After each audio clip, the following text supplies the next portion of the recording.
ఈరోజు ధర్మాజిపేట గ్రామాల్లో ఏదైతే పల్లె దవాఖాన ఆయుష్మాన్ ఆరోగ్య కేంద్ర ప్రారంభోత్సవానికి గౌరవ పార్లమెంట్ సభ్యులు వచ్చి సందర్భంలో వారి రాక కోసం దాదాపు 2.5 గంటలు ఇక్కడ మేము అందరం కూడా గ్రామస్తులం కావచ్చు, మండల నాయకులు కావచ్చు, నేను కూడా అదేవిధంగా లైబ్రరీ చైర్మన్ అధికారులందరూ బయట చేసాం. రాగానే ప్రారంభోత్సవం చేసి సందర్భంలో వారి పక్ష నాయకులు స్లోగన్స్ మొదలుపెట్టిన తర్వాత న్యాచురల్గా నేను కూడా ఒక శాసనసభ్యునిగా, ఒక డాక్టర్గా 2011 డేట్తో సహా ఉన్నది. నేను ఏ రాజకీయాలు లేకముందు ఇక్కడ నేను ఉచిత వైద్య శిబిరాలు చేసింది. ఇలా చూసి మా తమ్ముడు చెప్పాడు. అలాంటి అనుబంధం ఇక్కడ అత్యంత మారుమూల గ్రామమైన మా జగన్నాథ్పూర్లో కూడా ఇప్పుడే వచ్చి మా జగన్నాథ్పూర్ సర్పంచ్ చెప్పాడు మల్కవ్వ మనవరాలు పెళ్ళి ఉందని. దాదాపు 20 ఏళ్ల కింద మల్కవ్వకు నేను కంటి ఆపరేషన్ చేసిన ఉన్నొక్క కన్ను లేని కుంటి వాళ్ళకి అప్పుడు ఒక వీల్ చైర్ ఇచ్చిన మా రాజు ఎంపీటీసీ తమ్ముడు శ్రీనివాస్ కూడా ఉండ్రి. మరి అలాంటి అనుబంధం ఈ మండలతోటి మారుమూల గ్రామాలతోటి. ఈ ధర్మాజిపేట గ్రామానికి ఒక 50 సార్లు వచ్చి ఉంటా. మా గంగరాజం ఇంటికి వచ్చినా, అభి ఇంటికి వచ్చినా, వెంకటేష్ ఇంటికి వచ్చినా, రాజశేఖర్ ఇంటికి వచ్చినా ఇట్లా చెప్పుకుంటా. పదవి ఉంటేంత పోతేంత. పదవి లేని నాడే ఇక్కడ పేద ప్రజలకు సేవ చేసిన వ్యక్తి ఈ సంజయ్ కుమార్. వాళ్ళ రేవంత్ రెడ్డి గారి నేతృత్వంలోని ప్రభుత్వం పేదల పక్షపాతి ప్రభుత్వం. పేదలు ఉంటే 2 ఎకరాల భూమి 90% మంది రైతులకు ఉండేది 2 ఎకరాల భూమి లోపే. వాళ్ళందరికీ ఇచ్చారు. ధనిక రైతులకు ఇవ్వకపోవచ్చు, ఎందుకంటే రకరకాల కారణాలు, అప్పులైనవి. పేదవాళ్ళు ఉంటే కడుపు నిండా తినాలని సన్న బియ్యం ఇస్తున్న ఏకైక రాష్ట్రం మన తెలంగాణ రాష్ట్రం. ఇవాళ ధర్మాజిపేటలో వందలాది మందికి ఇంటింటికి ఉచిత కరెంట్ వస్తుందంటే అది కాంగ్రెస్ నేతృత్వంలో వస్తున్నది. ఇవాళ 52 ఇండ్లు మంజూరైనవి. అందులో ఇప్పుడే ఒక మిత్రుడు అడిగాడు 4 లక్షలు వచ్చినాయి సార్, ఇంకా కొంత రాలేదని. ప్రధానమంత్రి ఆవాస్ యోజనలో ప్రతి ఇంటికి 75,000 రావాలి. ఇప్పటికి కూడా ఇంకా నిధులు రిలీజ్ చేస్తలేరు. మరి అది బాధ్యత లేదా? మరి అవన్నీ అడుగుతారు అనుకున్నారు కావచ్చు, వెళ్ళిపోయారు. లేకపోతే 2,400 మద్దతు ధర ప్రకటించడం మరి ఎందుకు కొంటలేదని అడుగుతున్నారు కావచ్చు, వెళ్ళిపోయారు.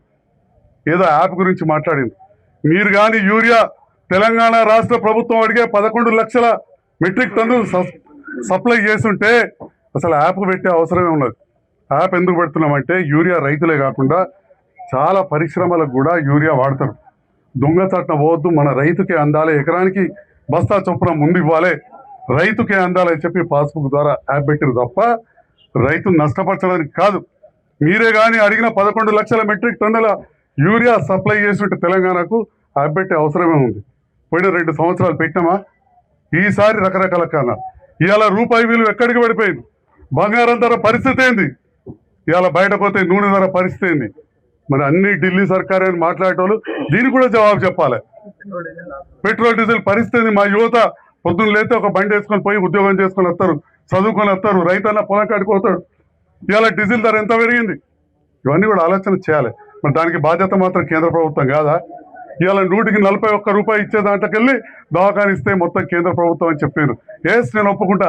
20 లక్షల రూపాయలు 15th ఫైనాన్స్ నుంచి వచ్చినాయి. దాంట్లో ఒక విషయాన్ని మా మీడియా మిత్రులు కావచ్చు అందరూ కూడా గమనించాలి. మరి ఇదే 20 లక్షల రూపాయల చొప్పున పల్లె దవాఖానలు జగిత్యాల నియోజకవర్గానికి నేను 14 తెచ్చిన. మారుమూల గ్రామాలైన బోర్నపల్లి ధర్మాజిపేటలకు తీసుకొచ్చిన, అల్లీపూర్ తెచ్చినాం, అయోధ్య తెచ్చినాం, ఇటుకేలా తీసుకొచ్చినాం. మీరు వేరే నియోజకవర్గాల్లో ఎన్ని తీసుకొచ్చారు? ఇదే ఢిల్లీకి వెళ్ళి ఎంపీ గారు చెప్పాలని చెప్పి ఈ సందర్భంగా అడుగుతా ఉన్నా. మీరు మొన్న ఎమ్మెల్యేగా పోటీ చేసిన నియోజకవర్గం కొరట్ల నియోజకవర్గానికి ఎన్ని పల్లె దవాఖానాలు వచ్చినాయి చెప్పండి? 2. జగిత్యాలకు 14. అంటే దీని వెనకాల మా తమ్ముళ్ళు, అన్నలు, అక్క చెల్లెళ్ళు గెలిపించిన సంజయ్ కుమార్ కృష్ణ అని చెప్పి తప్పకుండా నేను చెప్తాను.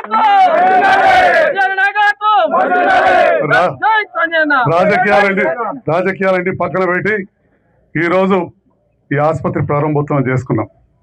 ఆసుపత్రి ఎందుకు కట్టుకుంటాం? బీమారైన వాళ్లకు మందులు ఇవ్వాలని. కానీ ఈరోజు ఒక డాక్టర్గా కావచ్చు, ఒక ఎమ్మెల్యేగా చెప్తా ఉన్నా, 4 మంచి ముచ్చట్లు మాట్లాడదాం అనుకున్నాం. Prevention is better than cure అంటారు. అంటే బీమారు రాకుండా టీకాలు వేసుకునే కావచ్చు, రాగానే బీపీ, షుగర్ ఇట్లాంటి పరీక్షలు చేసుకోవడం కావచ్చు. వీటన్నిటి వల్ల మన ధర్మాజిపేట, వీరాపూరు, తాట్లవాయి, అల్లెనాయక్తండ లాంటి మూల గ్రామాలకు ఒక మంచి వ్యవస్థ వస్తుంది. దాన్ని ఉపయోగించుకోవాలి.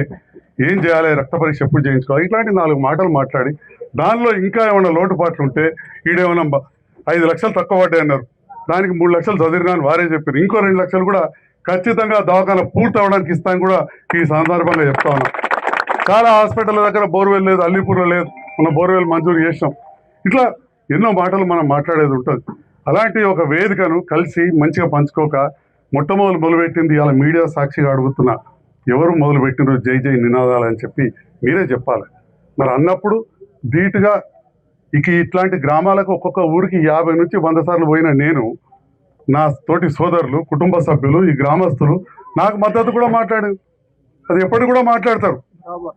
నేను రాజకీయాలకు రాకముందు కూడా ఎంతోమంది నాకు మద్దతు ఉన్న గ్రామాలు ఇవి. ఎంతోమంది కష్టంలో సుఖం ఉన్నప్పుడు ఆప్యాయంగా వాళ్ళ కుటుంబ సభ్యుల దగ్గరికి పోయిన సంజయ్ కుమార్ ఉన్నప్పుడు ఇంతమంది మరి మిగిలిన ఆయన వెళ్ళిపోయినా. ఇదే నా పద్ధతి. ఆ పెద్ద మనిషి ఒక పార్లమెంటు సభ్యులు, వారి తండ్రులు, వాళ్ళ కుటుంబాలు కూడా రాజకీయాలకే వచ్చినాయి. ఇట్లనే ఉండేనా ఈ వ్యవహార శైలి? దీన్ని నేను తీవ్రంగా ఖండిస్తా ఉన్నా. ఇలా ఉండదు. ఒక ఫెడరల్ వ్యవస్థలో, మన ప్రజాస్వామ్య దేశంలో పాలక పక్షాలు ఉంటాయి, ప్రజాపక్షాలు ఉంటాయి, ప్రతిపక్షాలు ఉంటాయి. నేను ఒక ఎగ్జాంపుల్ చెప్తా. బాగా పాతది పోకున్నా 84లో పెద్ద మనిషి చొక్కారావు గారు కాంగ్రెస్ పక్షాన ఎంపీగా గెలిచారు. ఎమ్మెల్యేగా 85లో రాజశేఖర గారు గెలిచి మంత్రి అయ్యారు. దేవయ్య గారు, సుద్దాల దేవయ్య గారు జడ్పీ చైర్మన్ అయ్యాడు. ఎంత కలిసి పనిచేసేవాళ్ళు, ఒక మర్యాద. అదేవిధంగా మెట్పల్లిలో కూడా ఎంపీ వీరుండ్రి, అక్కడ బీజేపీ నుండి ఎమ్మెల్యే ఉండేవారు, కలిసి పనిచేసేవారు. ఇప్పుడు గ్రామాలలో సర్పంచ్లు ఉంటారు, బీజేపీ వాళ్ళు ఉంటారు. ఇట్లనే చేస్తాం మేము. ఇవాళ ఇదే గంగారెడ్డి గారు ఏనాడు నచ్చినండి ఇట్లే మాట్లాడినా, పక్కన వడ్డలింగాపూర్ సర్పంచ్ కూడా బీజేపీ భావజాలం ఉన్నదంటారు. అట్లనే చేసినామా మనం?